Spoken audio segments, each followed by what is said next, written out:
So pursuant to Governor Healy's March 29th, 2023 revised order suspending certain provisions of the open meeting law, GL Chapter 38, Section 18, meetings of the Berkshire Hills Regional School District School Committee will be conducted both in person and remote through March 31st, 2025. Agenda items listed are those reasonably anticipated by the chair. Not all items listed may in fact be discussed. Items not listed may be brought up for discussion to the extent permitted by law. This meeting is being recorded by CTSB and the school committee recorder, as well as the Berkshire Eagle, Berkshire Edge, and other members of the public. Let's start with, we'll go right to the superintendent's report. Well, actually, we do need to do roll call. William Vogt. Here. Ann. Here. Jason. Here. Bonnie. Didn't see Bonnie. Sarah. Here. Bill Fields. Here. Diane. Here. Corey. Here. Rich. Here. And Steve Bannon here. So roll call is complete. Now the superintendent. Okay, I'm gonna jump in a second towards the end of the agenda just quickly, but obviously we've been having some issues with sound quality, and our tech people have reached out to the OWL labs, and we did two things. We turned off the background noise suppression because the owls may be getting confused and actually suppressing the sound of the speakers.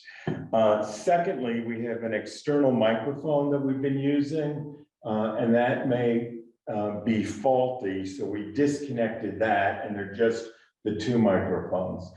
Third, and the home viewing audience got to miss this, I hollered at everybody in the room to turn off their devices or they go in a basket and they have to get their parents to come in to get them back. We'd especially like feedback from people in the audience about if the sound quality is all right.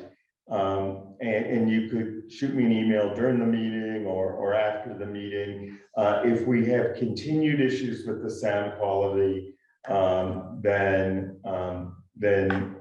folks from OWL may come out or do additional tests to get this straight. Okay, so that's where we are on that. And I'm going to try to not rustle my own papers.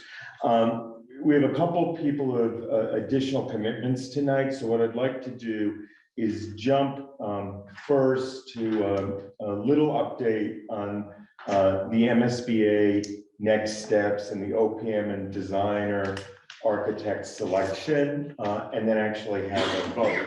But before we do the vote, I'd like to go through the timeline. The building committee met last week, and there's a revised thing in your packet. It's also on the website that has likely but still tentative dates. The text is in red. We're working, and really Steve's working very hard on completing the request for services, which is the official posting that we're looking for an owner's project manager, and that would be on the 15th, and also again on the 21st. Then we host an informational meeting on the 28th of June at the school. There are a couple days where people can ask questions, and in this process, any question that gets asked that Steve answers gets shared with everyone. Then responses are due on the 12th of July. Then people that are working to review these read them, and then meet on the 25th and the 26th to talk about them and rate them. Then we're tentatively scheduling interviews for the 7th and 8th of August, which would result in ranking them 1, 2, 3. Then we negotiate with the first one, and then we submit that recommendation to the MSBA for their approval. And then in early September, actually on the 11th of September, there's an OPM review panel meeting. And then we ideally have a contract by September 15th. For those who don't know, OPM is Owner's Project Manager. Right. We're so used to the jargon. I know. So thank you for clicking that. Any questions about the timeline, Steve? Are you okay summarizing it? You did fine. Okay, good. Thank you. So then in the packet too, you'll see two things. The first one is the MSBA, Massachusetts School Building Authority Feasibility Study Agreement. And it's a long, lengthy agreement, and somebody needs to sign it. And then there's a certification from our legal counsel that discusses the process. So what I'm going to ask Rich to do is read a motion that the school committee would authorize me to sign the bigger agreement and send it in to the MSBA. So I'll do one of the read it, I'll actually make the motion. I move that the Berkshire Hills Regional School Committee authorize the superintendent of the Berkshire Hills Regional School District to execute the Massachusetts School Building Authority Feasibility Study Agreement and any amendments or other documents relative thereto. Do I have a second? Second, Discussion. has our council reviewed this? He has, yeah, and I imagine that we don't have a lot of flexibility to change anything, but right, essentially none, and his role in it is just sort of meeting his statutory requirements. The one thing we discussed was there are two parts to it, part 4 and part 5, and essentially what you're doing is naming the superintendent. You're actually not even naming me, but you're naming the title to sign it. In some districts, they also transfer that authority to the, for number 5 to the superintendent, but that's a little unusual, and his recommendation was that we not do it, and that number 5 remain the domain of the school committee. Anyone else? Roll call vote. Bill vote. aye. Ann? Aye. Aye. Sarah? Aye. Bill Fields? Yes. Diane? Yes. Corey? Aye. Rich? Yes. And I, it's unanimous. Okay. Exciting. And an important report from the field, very good sound quality so far. So Good. who knows which variable it was, but I think it's been addressed. Great, so thank you for your help on that, and I'm glad to get that through. Should, Steve, we go to our two presenters, if they're time sensitive? So Yes. Matt and Michelle, we'll turn it over to both of you. Thanks for joining us. To give a little context, and they can introduce themselves more, Matt and Michelle are both from Spring Point, and they led several community conversations sort of up and down South County and the 8 towns. They've shared a really deep set of slides with us, and I think we're going to talk through some of it. Also, if we need her, and I'll promote her over, Lucy Prashker, as the chair of the 8 town committee, has also joined us, and as we get to questions about things, she could weigh in as well. So Matt and Michelle, the floor is yours. Thanks so much, Peter. Thanks to everyone for having us here tonight. We're really excited to be here with you. We wish it could be in person, but we'll settle for virtual, and appreciate you making those adjustments so that we can share our screen and hopefully everyone can hear us okay. Just to kick it off on who we are, for those who may be joining for the first time when we've been able to engage with you all. Matt and I have worked together for a really long time now in a variety of ways. We do work, as Peter said, with Spring Point, as well as with the Learning Agenda, who are two sort of technical assistance providers. working through New England with support through the Bar Foundation. And so the work that I do, again, Michelle Phillips from Sturbridge, Mass, is largely around data, scheduling, and school design, as well as facilitating and co-facilitating the Portrait of a Graduate Learning Community that is also engaged with some neighboring Berkshire schools. And I work with that Portrait of a Graduate community through the learning agenda and co-facilitate with Matt. And I'll let you introduce yourself as well. Hey everyone, really appreciate you letting me come today. I will warn you, and I apologize, I have to head out at 6:35. I have a little one who's got a spring concert tonight at 7, so got to make that. But just to add, again, worked with Michelle for a really long time, worked at Spring Point for quite a while as well. They do a lot with school design, and specifically they do a lot with high school. So vast majority of my experience is with high school. I've been fortunate to work with Michelle. I've been fortunate to work with her a number of times in these last couple of months. And even before then, I was able to spend some time at Monument Mountain doing what's called a Spring Point observation visit.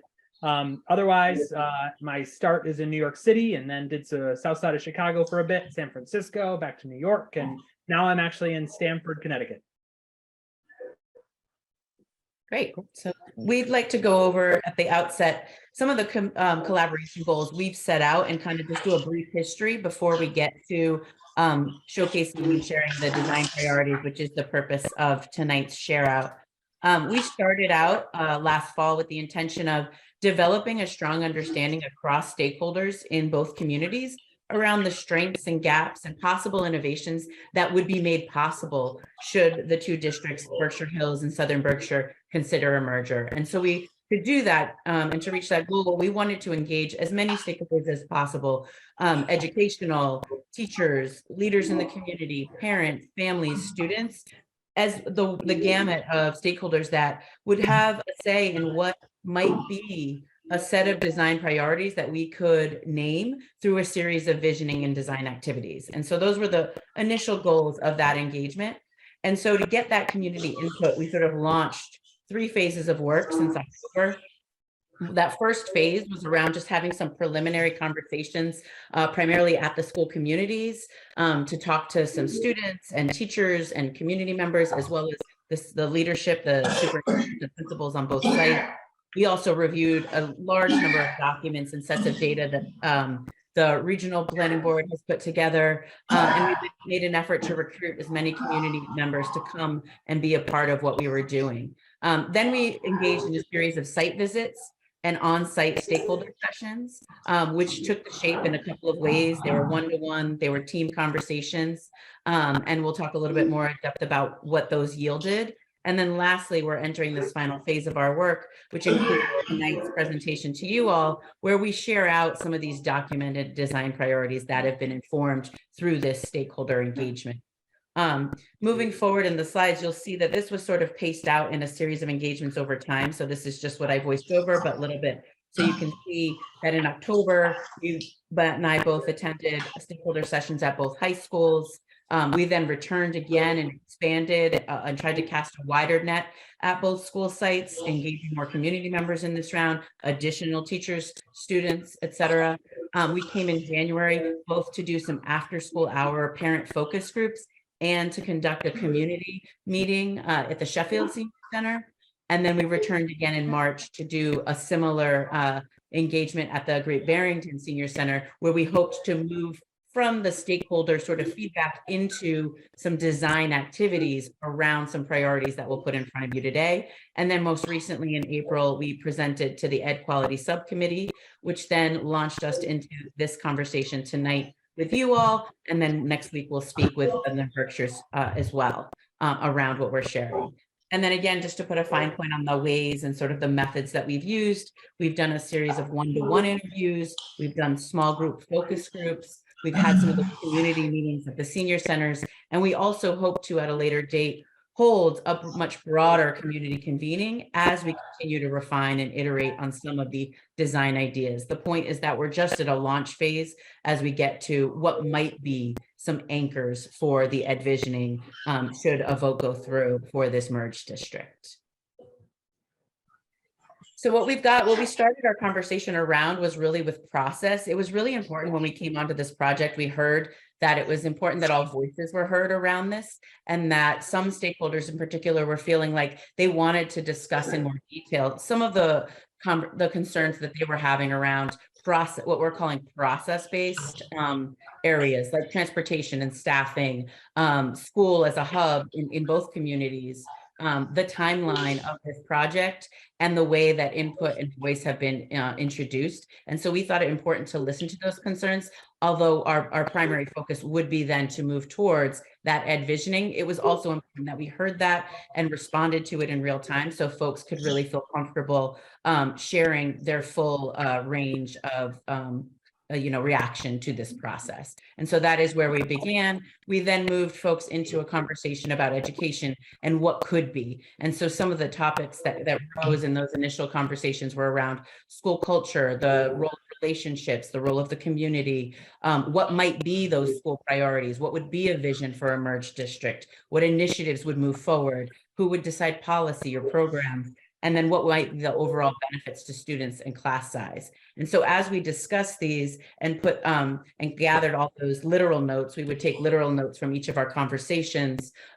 We started to synthesize that into what were the salient points that we were hearing over and over again in each community, and then where might be be some overlap from the two. So you'll see that the blue will typically represent the Southern Berkshire County responses in those sessions. We asked identical questions also on the red circle for Berkshire Hills, and then that purple in the middle, of course, is where there was overlap. And so what we heard, and this is all here for you to read, and I just want to say that it's also embedded in the agenda that was publicly made available, these slides, should you want to dig in deeper.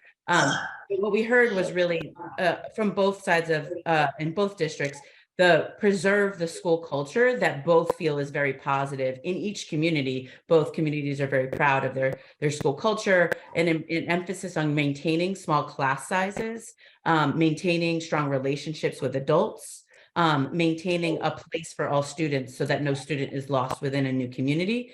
And something that was surfaced in both communities around what could be built should a merger come forward is an opportunity to have a more cohesive Southern Berkshire culture within the two communities that might include everyone.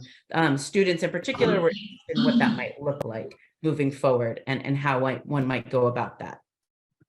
So that was really the focus of the classroom piece as we heard it. Of course, on either side, there were also aspects that make each school community unique. And so each community spoke up about that. In particular, in Berkshire Hills, it was brought forward the idea of maintaining that proficiency-based system, courses that are interdisciplinary. And then in Southern Berkshire, we heard a lot about their early college and honors courses, and making sure that that was something that could be preserved in those two spaces. Moving on to activities and experiences that came up. You'll see here the ways that folks spoke about what was important to them in both sides. And there really was a lot to preserve together. Both communities really wanted to hear about what are the ways that continue in a merged district to have access to a wide variety of sports teams. So while there was concern that there might be limited spots in a wider pool of applicants, there was also excitement around the opportunity to build new sports teams, new clubs, to capitalize on some co-ops that already exist. There was a lot of talk about, we already do some of this, and it would be nice to have that be more formalized, and it should we share a space and community. And then in both sides, students had a lot of input around what they'd like to see enhanced.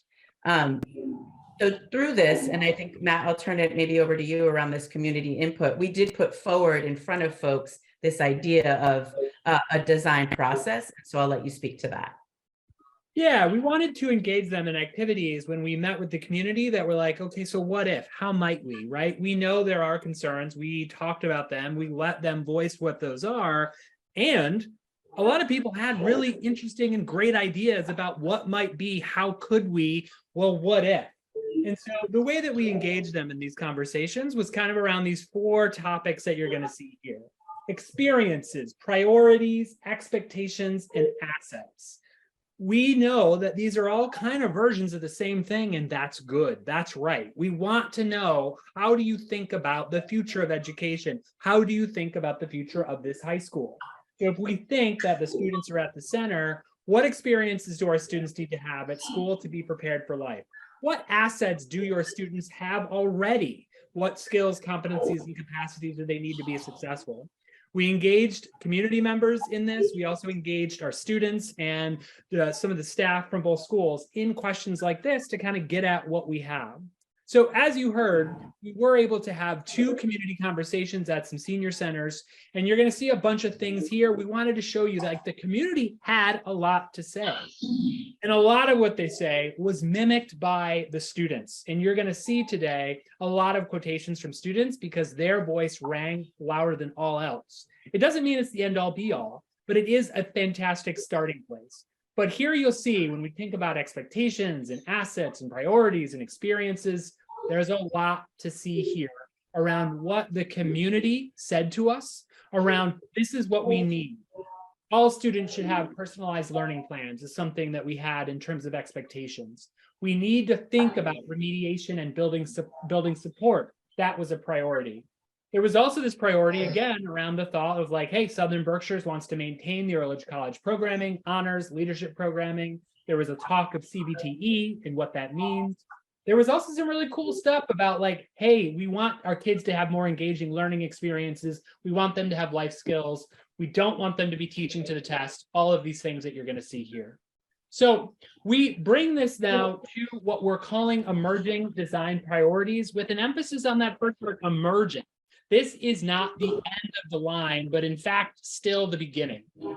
We introduce you to a holistic kind of like, this is the school design process that both Michelle and I would say, like, we kind of follow this. So we start with stakeholders, community, students, both school districts. And from there, we're talking about the beginnings of priorities for this new school.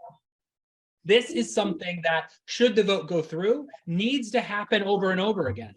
We're going to give you a couple design priorities today that you should react to. Some of them might be like, I don't know about that. What do you mean? We need to have more information about that. And the answer to that is that's exactly right. This is a starting place to say we want to go dig deeper, or now we want to formulate new questions and insights for thinking about what this could look like. But what you see here is kind of a 3-phase process. You understand, and then you really think about the design, and then you actually build the actual school. Not the physical school, which has been talked about, but like, what are the programs and the systems that are there? What does foundational academics look like? What does college and career planning look like? And what does the enrichment of them as humans look like? That's the end. And we're at the beginning to say, what are our design priorities?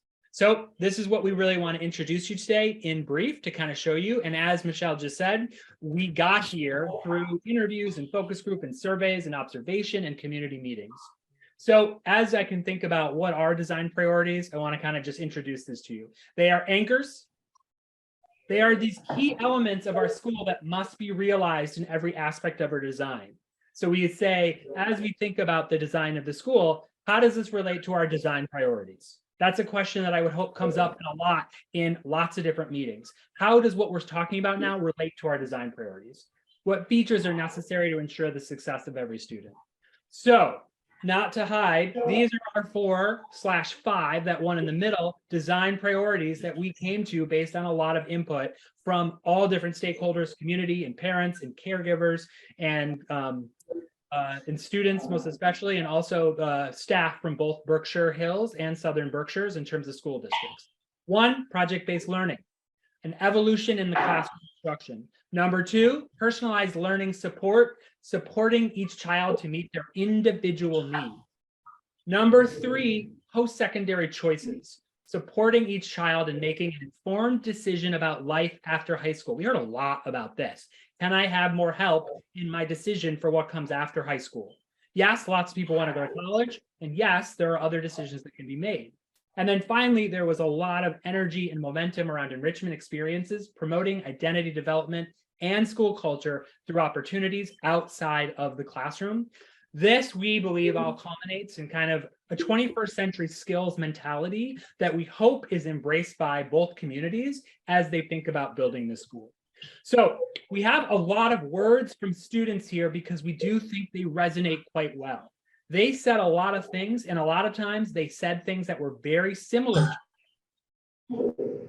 You have, again, as Michelle said, access to this PowerPoint. I'm not going to be able to read all these quotations from students and community members, but we just want to make sure that you have the ability to kind of react and think about some of these priorities that we found and emerged from a lot of our stakeholder groups.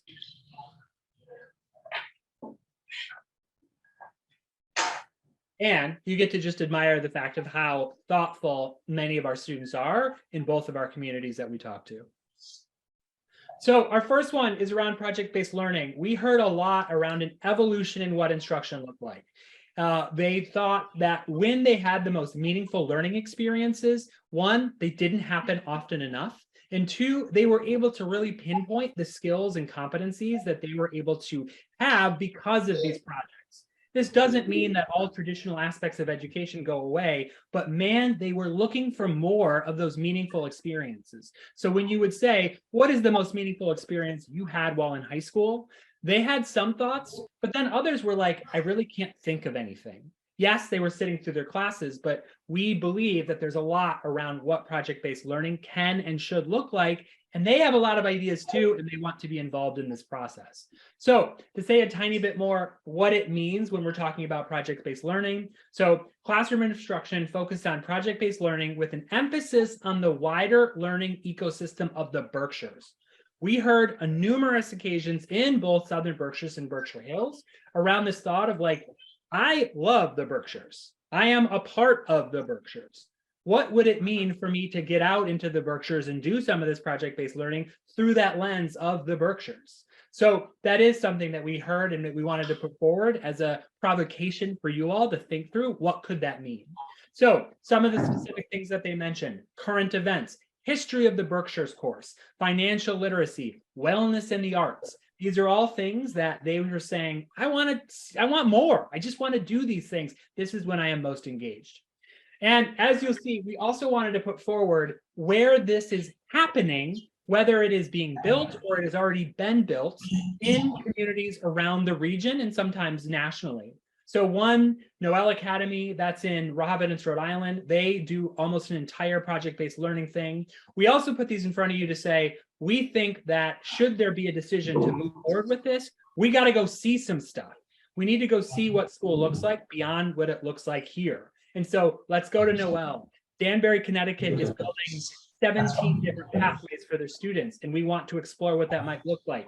Nokomis Regional High School, they're doing a lot with transformative learning experiences, which are project-based units developed by Springpoint that are being piloted all over New England. We'd love to pilot some of those even next year in teachers who want to raise their hand and say, I'm willing to try something different in place of one of my units. Michelle, you want to talk about this one? Sure, absolutely. So additionally, there just are a lot of resources out there, and we know that it came up in a number of community conversations that folks wanted to know where they could learn more. And so some of these organizations like PBL Works provide a framework for how to design your own project-based units. They have their gold standard framework, and they provide professional learning towards that. And these are some districts listed, nationally that it participate in that project-based learning training and developing their own curriculum as well.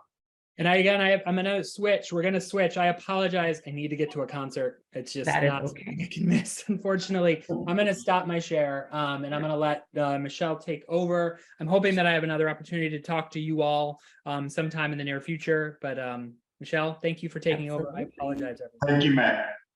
Not a problem. I just apologize to the room as I am not as great with the slides as Matt is, but I will do my best in his absence. Thanks, Matt. So just to go back briefly, just to put a fine point. So we did on each of the design priorities want to put forward what it is, what it could mean, and what it could look like. The next one is around personalized learning support. This was something that we heard pretty loudly from students, and even more so from community members, from the adult community members who said, when we asked them questions around what were the most transformational experiences you had in high school, or what are the kinds of experience you would want for your children, we heard loud and clear that folks wanted personalized support for each student to address individualized needs so that they have an adult who knows them well, who can help them navigate high school and navigate what their path beyond might be, to check in on their mental and emotional health. and just really get that sort of close relationships that we heard that do exist currently at both schools. That was a critical design piece that they wanted to see going forward. And so that led us to this sort of design priority around personalized support. And what it means in our school jargon, we often call it a primary person. So Springpoint in particular would call it a primary person model. It is essentially an advisor or a mentor who helps you throughout your high school experience and is that confidant, is also an ambassador for you, to, connecting you to resources, and is a tactician in a way that helps you strategize your path as you move forward through life, hoping that at the end result of that is building confidence and student agency so that they can carry forth successfully in their future. And it helps to support all learners, particularly those who might need those extra supports, but also those academic enrichments as well. And so some of the schools that we know who do this well, and we've taken folks to see in the past, have been Jefferson County Open School in Colorado. They have a really robust advisory model where they take students through passages and connect it to their academic courses. And even more locally, Manchester, Connecticut, who help students synthesize the learning in their classroom to connect it to the passions and interests they might want to pursue beyond high school. And so we heard that that was something that was of importance in the Berkshires as well, to sustain the community, to connect students to local supports, local opportunities that might build a rich environment moving forward in the community. Some of the research that's been done out there, EL Education is a well-known expeditionary learning, and they provide a resource here around their model for primary person, which is CREW. And exists in William Smith High School in Aurora, where we've been to visit, as well as more locally in Springfield at the Springfield Renaissance School. So those are places that might be of interest for folks should they want to pursue this avenue and learn more. The third priority that we want to put in front of you is that post-secondary choice piece around students being empowered to identify those post-secondary choices by having experiences throughout high school that allow it to be an informed choice. So you'll see in some of the quotes from students, again, that are provided to you to read in a little more closely around having more guidance towards college and career, more dedicated time to having supports on those decisions, exposure to pathways, including CBTE or internship in a variety of ways. And so this design priority especially is sort of a highlight because it shows what is allowed in a merged district to provide more of those opportunities. Obviously, when there are more students, there's the ability to sustain more pathways and programs. So the idea that there would be more ability to add fully credentialed, the ability to sustain fully functioning early college and AP classes that offer a wider variety, and also provide a college and career sequence that can span 9 through 12, exposing students to the variety of options in front of them. And then just briefly, just to touch on the resources that I know you are all tapping into already, I put in front of you partners that exist in one or both of your communities, whether it's having AP classes, connections with local colleges, that is already happening and would be something that the community has put forth as a priority moving forward. Additionally, we have a variety of schools throughout the region that we could provide site visits to, should it be necessary for you to do additional research on what and how you might offer those. And lastly, there are a variety of resources sort of regionally to see the other ways that folks are thinking about pathways when they aren't necessarily that Chapter 74 CVTE, but other ways that you might create personalized academies, whether it's through education or nursing or otherwise. And then finally, that leads us to our last main priority, which is those enrichment experiences, which is, again, something that is really possible in a merged community where you're allowed the opportunity to innovate, create new, and expand existing offerings with drawing from the wider community and a larger student body. And so that was something that we heard from parents, from students, and from teachers, the ability to on-site host, robust teams and clubs and not always have to have those collaboratives if necessary, or to expand offerings because of the enhanced body. And so that might look like, connecting even further out into the community, but the goal would be to expand students' competitive resumes as they move forward and for them to consider personal enrichment and wellness. And again, we put forward some resources, again, local and national organizations that you are already partnering with, and that could be expanded, as well as just the opportunity to increase the athletics that you participate in with the MIAA. And so we put forward this sort of kind of salient point that we heard over and over again, illustrated by one quote, really representative of many, which is that education needs to change. And not only did we hear this from students, but we heard it from the adults locally, from business owners, from parents, from engaged community members, that education needs to change because society's changed. And we have a new generation of students, a new generation of technology, a new generation of jobs. And so that was really just something that we heard loud and clear as we went out. And so that really just drove home the point that it is incumbent on the adults in this community to really think about how do we have the opportunity in front of us now to innovate, to generate new enthusiasm and to build student engagement and interest in school. Because as we heard in both school communities, school can largely be boring for many students, which I think is probably no surprise for those of us who work regularly with students that is what they say, but it is not where it needs to end. We do believe that at the center of all these priorities is this idea that we move education into a vision that is rooted in 21st century skills that really prepare students for the future jobs, for the future society that they will engage in, so that they can be some of those critical thinkers and problem solvers. And so we name here on this slide what it means when we say 21st century skills. It is those skills that students will need to be successful beyond high school: communication skills, cultural competence, how to be an engaged citizen and involved in local civics, et cetera. And so we just say that, within Monument Mountain, as well as within the wider Berkshire community and New England at large, there are a number of districts engaged in this idea thinking around how do we more embed and create a vision for school that is prioritizing 21st century skills. And they do so often by creating this portrait of a graduate, which Matt and I would put forward is something that we would want a merged district to consider together. What would be our reimagined portrait of our graduate in a newly merged district? And so again, that would encompass in that vision of a graduate, these would be the vehicles to attaining the vision of a graduate, which would be that center in 21st century skills. It would be achieving those 21st century skills through potentially these or a similar version of design priorities that might prioritize the project-based learning, a personalized learning support approach, post-secondary choices, and a wide variety of enrichment experiences.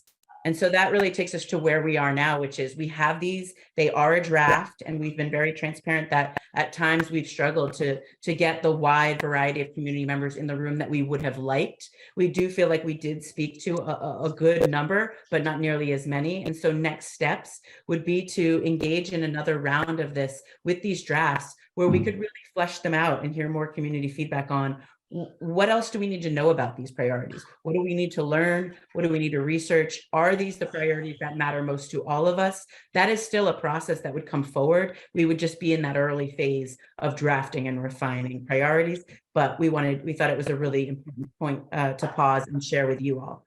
And so with that, I do want to open it. I know that was a lot of information to digest, and I apologize, but any open Q&A that you might all have for me around what this means or what this can mean, any clarifications, I open it to you all.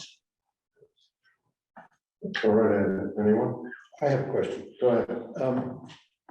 The first community engagement meeting in the Sheffield Senior Center was pretty well attended, because I was there. There were Yes. about 30 of us. But I understand the one in the Great Barrington Senior Center was very poorly attended. I wasn't there. There's no connection between the two. But why was the one in Great Barrington so poorly attended? And how, if we're going to do more of these, how do we make sure they engage more people and don't, aren't as disappointing in terms of attendance as the last one?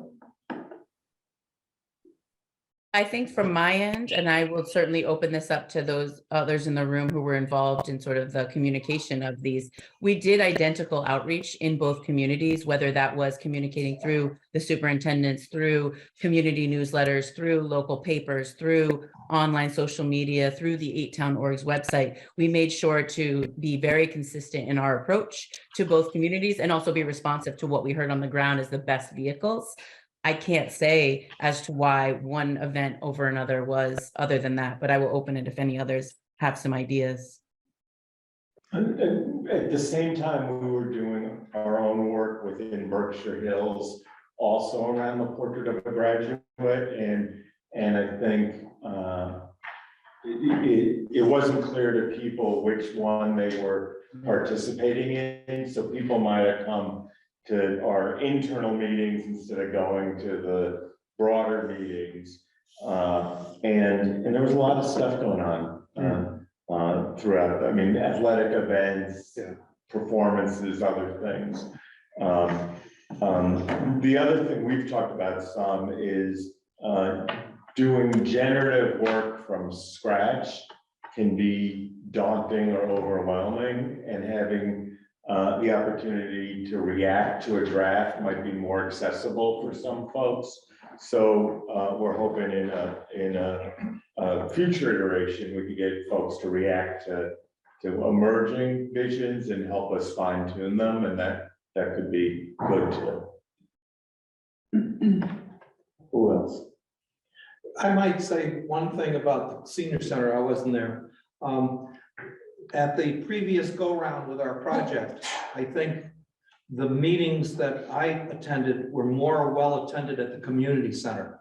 The Southern Berkshire Community Center had a turnout. I went to a senior center meeting, which, as Bill said, was poorly attended. This was on the last go-round. The community center, I think, is more of a center community. And hopefully, in your pursuit of input from the community, you make that a focus. I hate to be, to use the term, but a senior might turn some people off. They're not seniors. So why go to the senior center? Why not have it at the community center, which then is inviting all groups to come? So that might just be something that would be. So I attended our internal one, the one that Peter was referencing at the community center, and it was fairly well attended. Yeah. Who else? I have a question.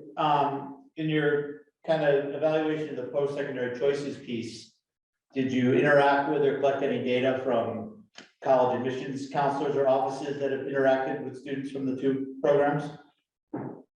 Local college admissions offices was your question? No, not local, college admissions officers in general. Can you clarify your question? I'm sorry, just at the school sites, like the college? Does your study incorporate any data or information or anything collected from the college admission side? No. I don't understand what you're looking for. Yeah. No, we were asked to engage community members, like within the school districts. It wasn't asked of us to go out. So we were asked to come directly to your stakeholders with residents within your community. I got you. Michelle, how many students that were involved in this from both schools? I didn't see, I read the articles of some of the students' comments. I didn't see a lot of students. I think there was 12 from one school, 8 from another. I would like to know, what are the attempts to reach as many students as possible? Not just the kids who are the ones who are going to be leaders, or the ones who always kind of step forward and are bold in their questioning, but the students who may be what we would say outsiders, ones that aren't really involved. They go to school, they kind of get through the day, and they continue on. I refer to a project that was done called the School Design Project in 2016, Peter, was it? 2017, Josh Shapiro and they did, in which an attempt was a successful attempt to get kids from all areas of the school, including woodworking and auto, along with really sharp kids. Our principal, Ben Dorn's daughter, was involved with it. And they were amazed at how many different perspectives came from these kids who they never really had interrelated with. And so I was wondering if you can get students from various areas in a focus group. And I guess I'm not sure how you set it up, but did you reach out for them and say, we want Kristinello to give us 3 kids from auto to take part in a focus group, and your reward will be, you don't have to come to class, and I'll bring in donuts at 10 o'clock tomorrow morning. It was along those lines that we requested our students on both occasions. So we did visit both schools twice to engage rounds of students. Of course, in a focus group, the nature is that you're doing, 6 to 9, up to 12. I think we had at one point in a Berkshire Hills room, but that was our intent. That was our request. And it seemed to be met when we were there, that we had a cross section of students. We had a cross section of students who were participating at the AP sort of honors level. We also had students who spoke about being involved in CTE or a CTE, what I would call CTE adjacent coursework, whether that was sort of an interest in auto or participating in the Future Farmers and having an interest in agriculture. There was a wide variety in our mind. Of course, that is not to say that we had a huge cross section. It wasn't that we spoke to 100 students, but when we did do those focus groups, we asked that request of the principals, and they delivered us a wide variety of students who seemed to bring across a wide variety of abilities. I will also say that within the parent population that was brought forward to us, we also saw a diverse population in terms of age of their children, demographics, parents who openly spoke about having students with special needs, coming from an immigrant family, et cetera. We felt that to the extent possible in these limited engagements, we did see a cross section. Anyone else? Go ahead. I was wondering, in the community engagement work you did you get any input or feedback on the proficiency-based learning, proficiency-based grading, leveling up type of work that's gone on at the high school for the last few years? We did, and I think if I return to one of the previous slides, there were some quotes for sure where it came up, particularly from, obviously this was largely in the Berkshire Hills community, where they talked about the teachers largely asking what would come of that system.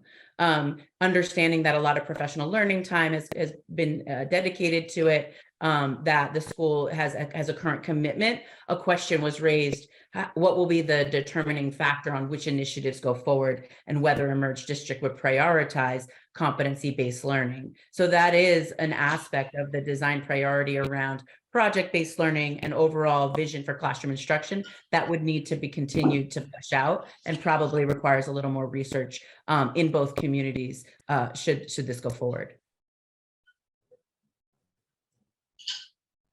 Anyone else?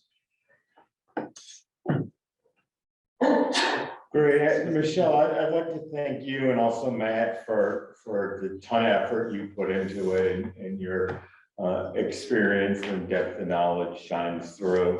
So we're not going to say goodbye because it's never over. To be continued is what happens here. So let's keep talking in the future. Yeah, thank you very much. Thank you, Michelle.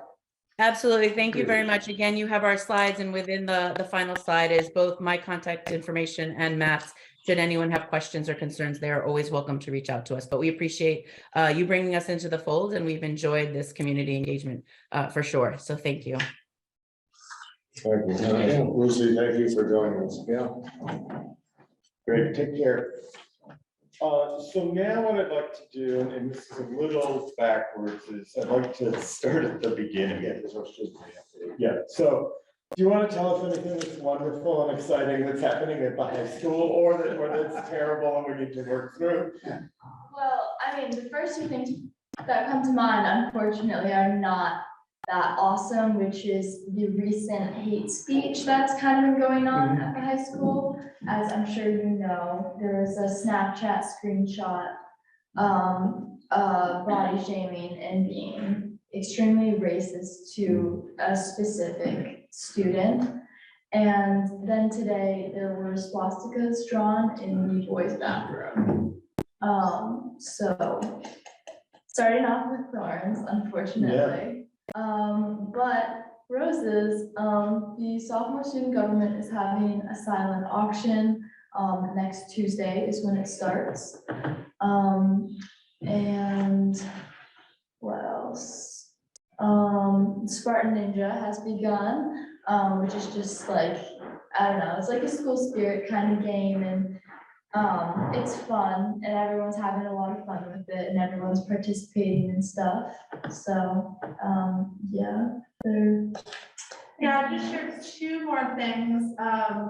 In the context of the thorns, we are working hard, obviously, to address issues with particular students, but really thinking about ways in which we continue to improve our work more broadly with the whole community, because this is obviously something that is a topic that will be ongoing, and we just need to continue to do work to address and improve understanding to make the school community safe, supportive, welcoming for every single student there. I would share that our sophomores completed their MCAS this week, so there's probably some celebration around that.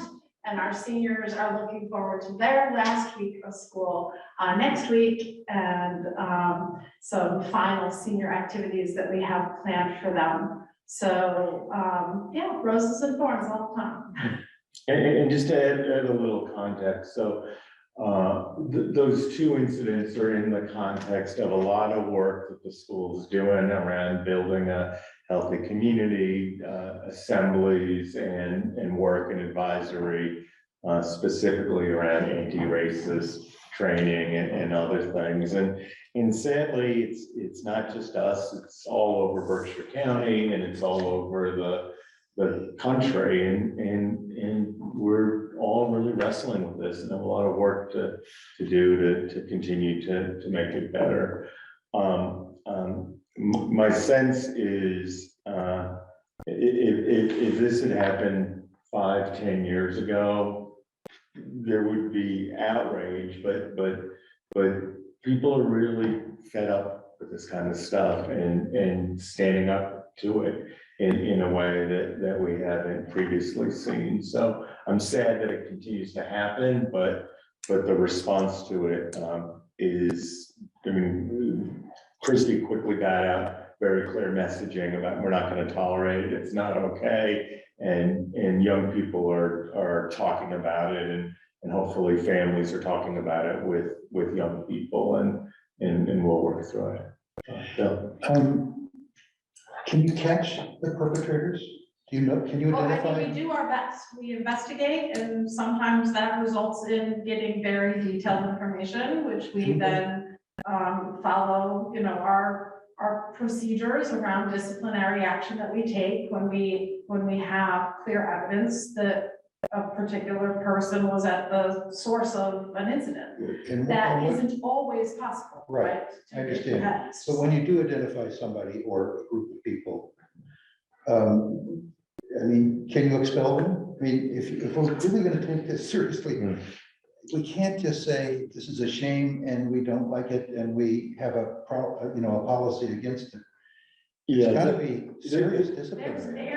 There's very clear state law around how we can discipline students, and we work within the law. And so what does to it do that. involve? So, What, if you catch somebody, there's tiers of responses. Part of it is consequence, and then the other part of it that we work into it is all of the restorative practice that we try to bring, because we are schools ultimately, so we want students to learn even when they make mistakes, and they're entitled to their education, right? Even when they make a mistake that's a horrible mistake. So, But to go sort of one step beyond, the state law is very clear about this, and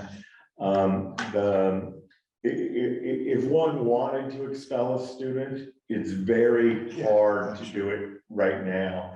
And at the end of and I don't know that that's actually the right answer anyway, but at the end of the day, the only sort of clear path to expulsion is actually somebody commits and is charged with a felony, right? So short of that, it's very hard to actually expel somebody these days in public schools in Massachusetts. They could be suspended for a very long time. But the actual process of expulsion, some number of districts overuse that. So then the policy and law response was that it's almost impossible for anybody to do it now. The school system, the school district cannot charge a kid with a hate crime. Is that correct? We do not charge with crime. We can bring, Okay. we can bring. You could bring the charges to a police department and then leave the police to be able to, because I heard about the incident and from some students, they asked me if that was a hate crime. And I said, in my own opinion, yes. Yeah, very well could be. And therefore, the student said, well, why aren't the police involved? So I'm just throwing that out. We're not in a position we have administrators, there's a process, I understand where you're coming from, but there is that what can we do before, I don't want to be facetious, but maybe restorative justice here needs to go to another step.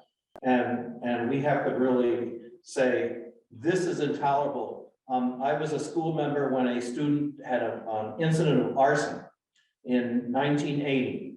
He took a match and burned the outside scan of all the heating system, and the thing melted through. That student was expelled, and he was expelled on the charge that he created a physical danger to students and the building itself.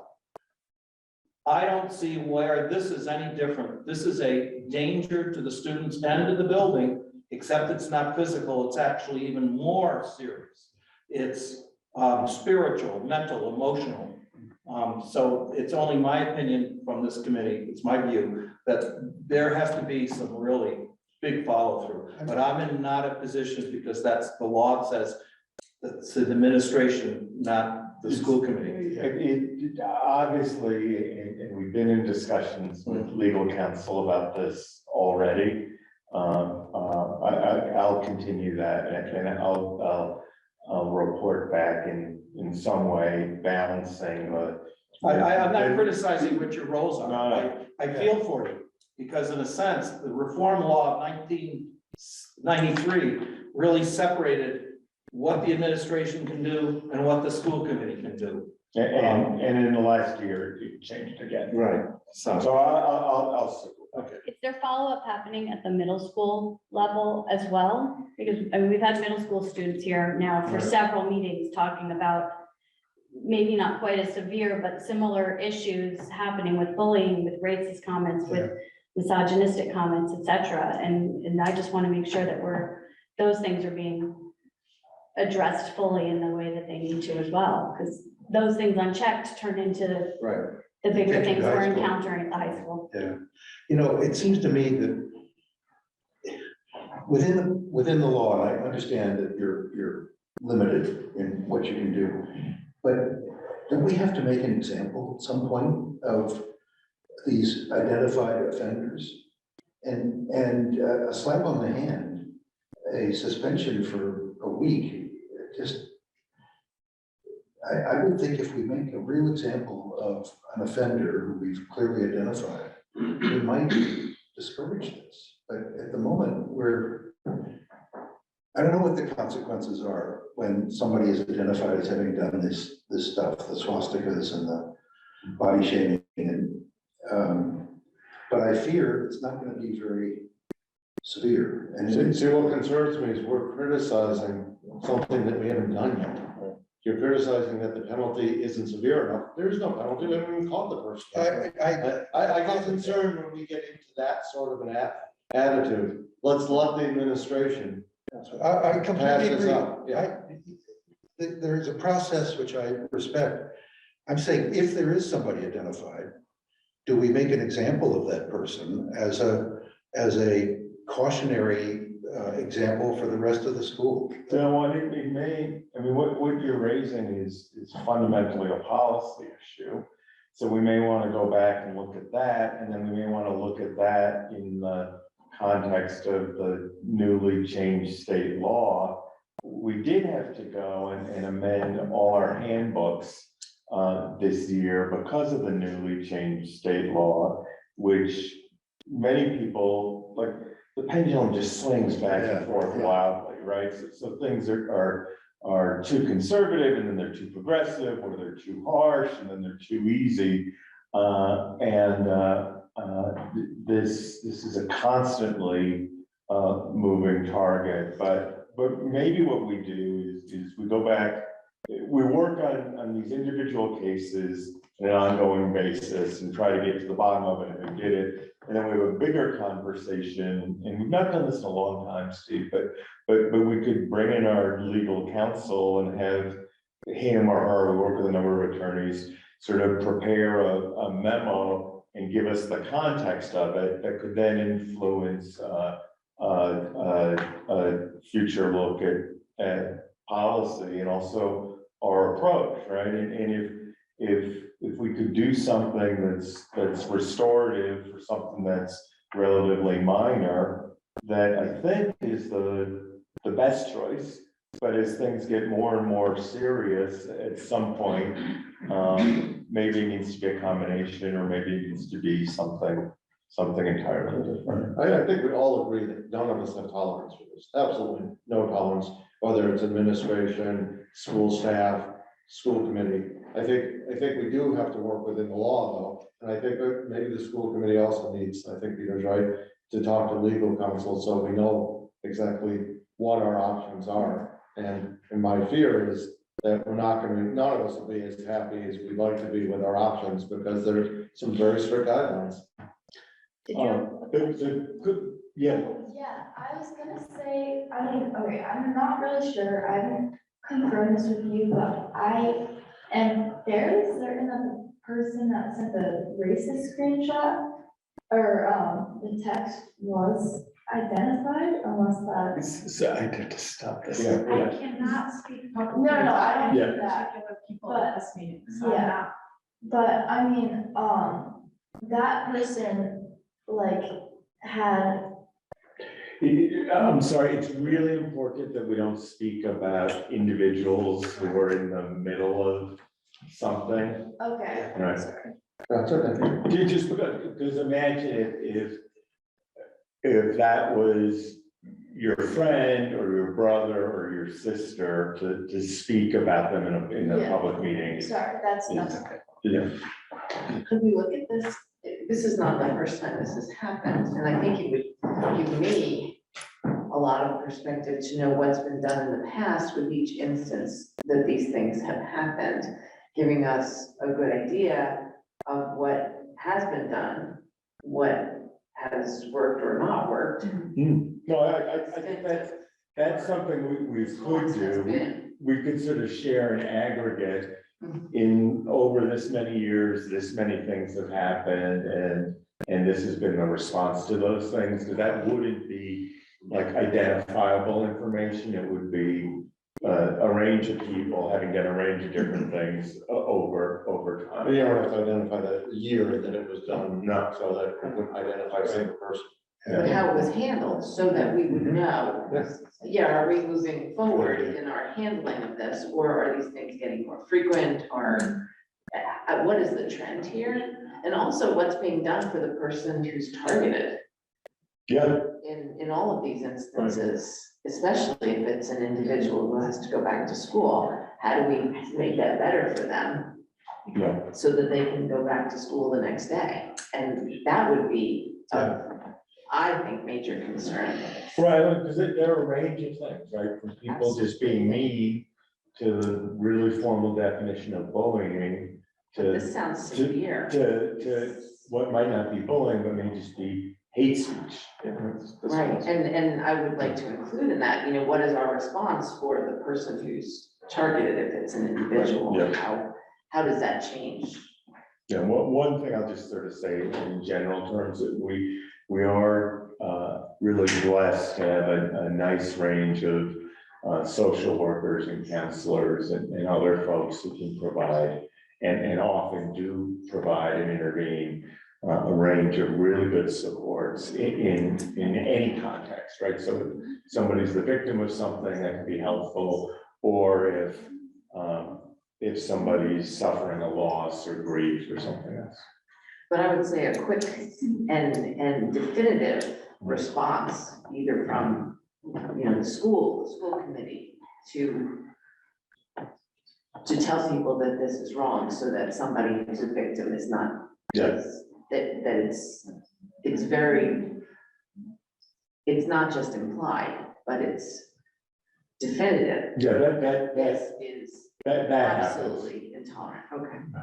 And that person knows that they are supported by not only the school, but everybody who takes part in everything involved at the school. Yeah. So that person understands. Okay, I think let's move on. Sure. We'll come back to the group with other stuff. Corey, just to get to your question, is this happening at the middle school? Yeah, it's happening at the middle school, it's happening at the elementary school, it's happening at, I don't mean to pick on them, it's happening at Price Chopper, Big Y, the co-op, every Guido's, every place it's going on. I talked to Miles and he looked into the specific thing the two students brought up last time. And I'm just waiting, or I'm waiting to hear back from him on that, but we'll share an update on that. And all this work we're doing around restorative practices, probably 20% of that stuff is to react to something that happened, and 80% of it is to get ahead of something before it happens, so we can avoid it. And we're getting people through that training, students and staff, and people are really appreciating it and benefiting from it. So I think part of the thing is to close the window on those opportunities for the negative things. I think also, some of this is a reaction to what we're doing. We're seeing it both nationally and we're seeing it locally. A reaction to inclusion, a reaction to bringing diversity in. There is a counter reaction, and in many cases that I've read about, and I've done some sociological reading on it, that's the case. So as we make positive steps forward, there's always going to be that kind of resistance that we see to change. Yeah. Okay, thanks for bringing up, I mean, that's a hard conversation, right? Thanks for bringing it up, and it's not going away, we're gonna continue to talk about it. So, Other schools, I'm sorry, what? program roses and thorns for the other schools? Ben, do you have anything else you want to add, or?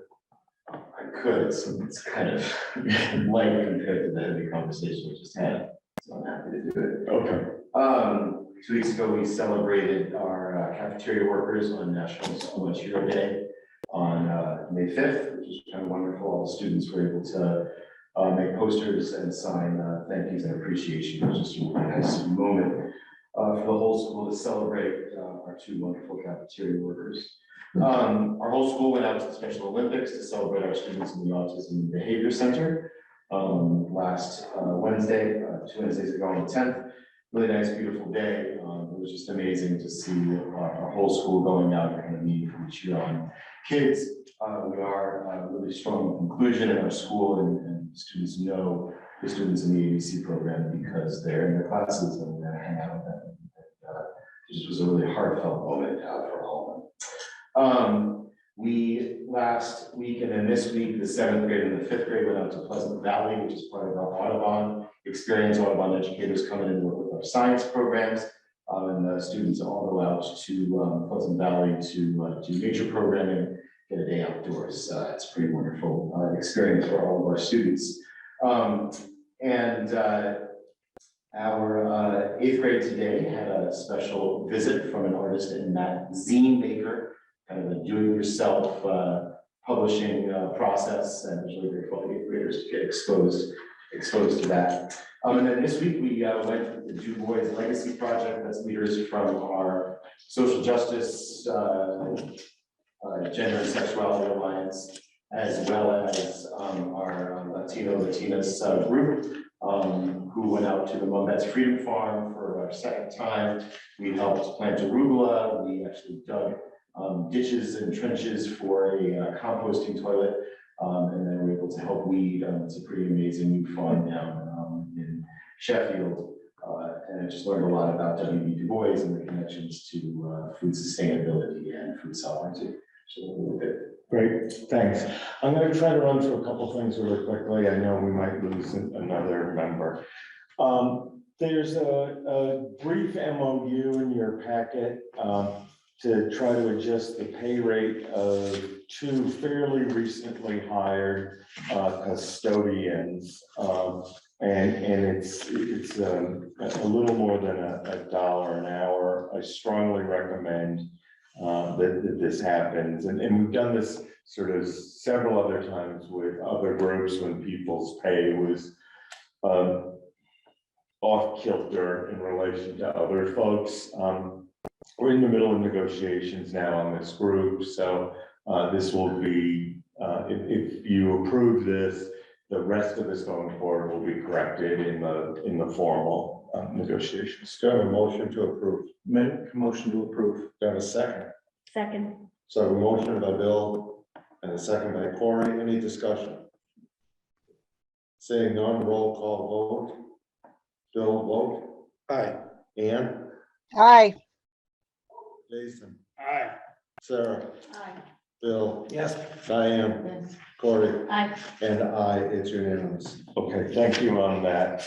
What's going on with our communications study. So folks know they did the survey, they spoke, or 8 of the 12 administrators responded, 50 teachers and school staff responded, 90 parents and community members, and 4 school committee members responded.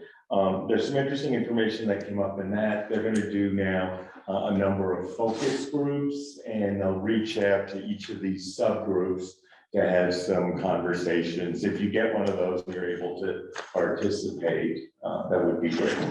Okay. So that's what's going on with that. Yeah.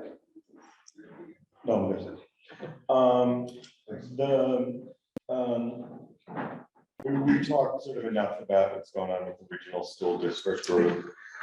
There's a draft policy in your packet, IKF, and you notice 2 red line changes. This is the first reading of it. This is coming directly to this group and skipping policy because it's a state requirement when we're non-compliant. And the only change is to move the requirement for physical education and now health from 1.5 credits to 2 credits, and the total number of credits also increases by half a credit.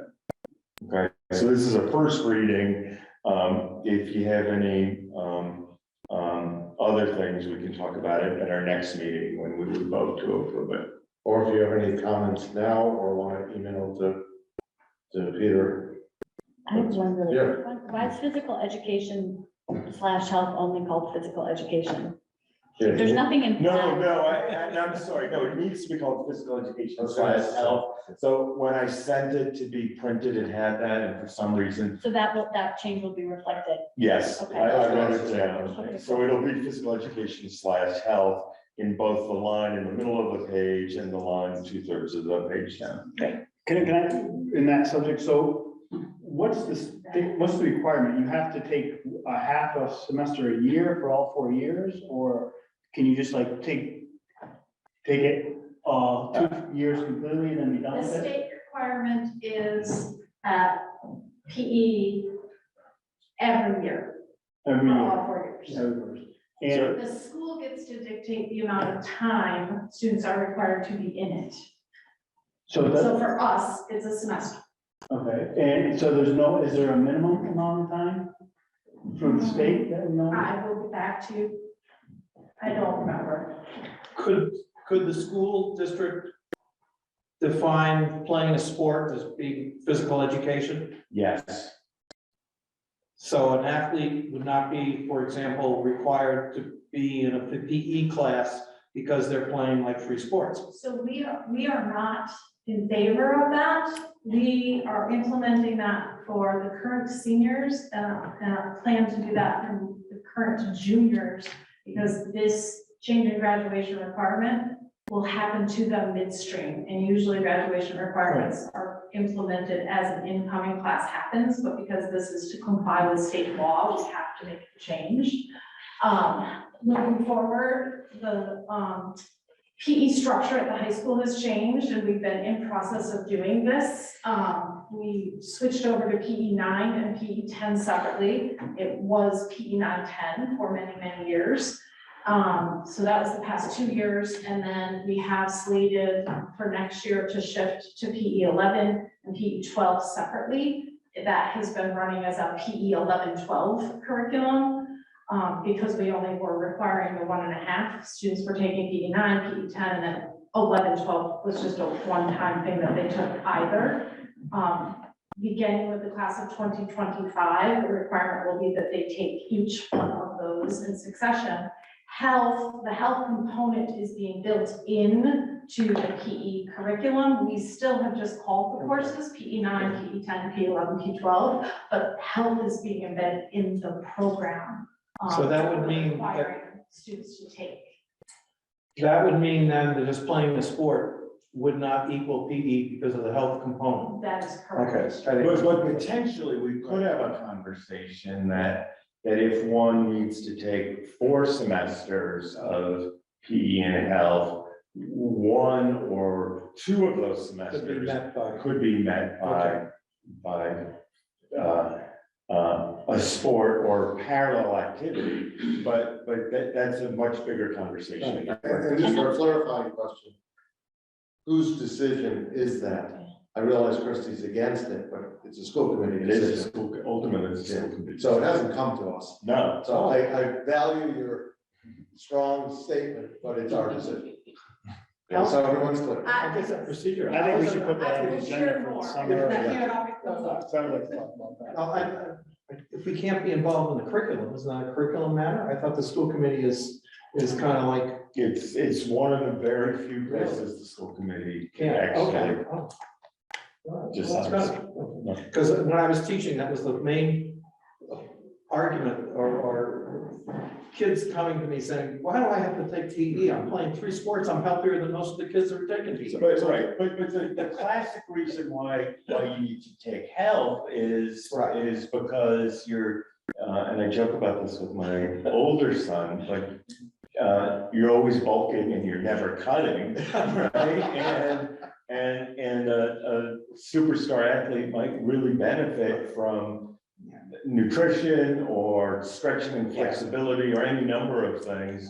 Because it's not just about high school or even college sports, it's about being healthy lifelong. And I know when we introduced yoga for power, that actually did help a couple of athletes. Like I would go to like impact of drug use, impact of, vaping on one's body. Drinking, on and on. You know, That's not sex interesting. education, which The real interesting question that I have, providing to us Yeah, for sorry. years.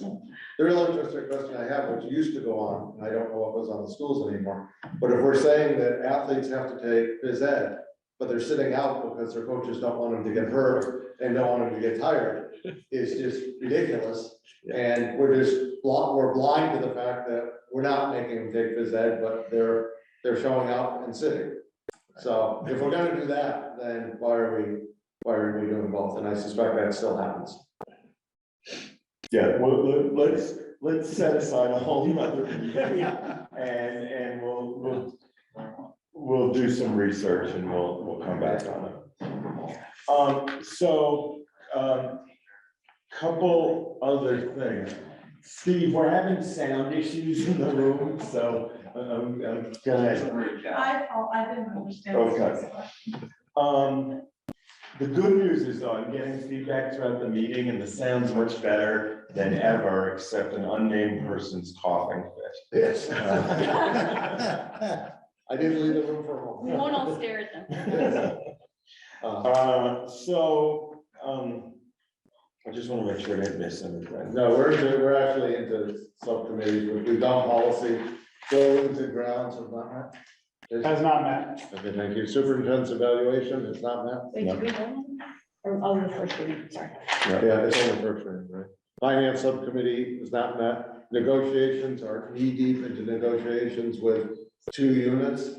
And hope to be done by June 1st. Will be done by June 1st, one way or another. And it's going well. It's going well. Can I just Yes. touch on the personnel report? Yes, that's next. Okay, so a couple of things on that.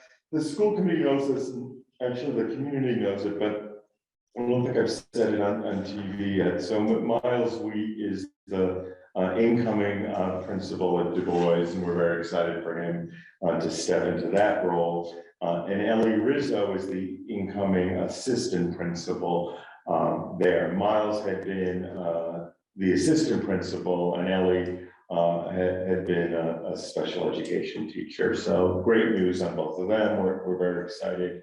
And in both cases, we had like a 16-member search committee who, or the committee really did its due diligence, talked to a lot of candidates and put all the candidates through their paces. So I appreciate them as well. A bit of sad news, Chris Lucy, a longtime teacher in the district, at Du Bois, a social studies teacher, is moving on to another position at Lee High School. She's from Lee, so it cuts her commute in half, and we wish her well on that. She's also been union president for a couple of years and did that work thoughtfully and with integrity. And the other ones are just extracurricular appointments. Okay, any older new business before the committee? Can I just ask a question about the extracurricular appointments? Of course. So it's a very small list today, but it's been very large in months past. Is someone, maybe it's a Sharon thing, but does someone keep track of how many stipends teachers are getting? Is there a cap at which point they can't apply for more stipends? Yeah, so What's the process? there's not a formal cap. We track it. We want to be careful that people don't have more than like 2 or 3, because you can't juggle all those things. Some of them are year long, and then some of the ones in this report are project connection, and that's in 3 sessions during the year and 1 session during the summer. So the summer stipends are totally disconnected from everything. So you can almost do as many as you want.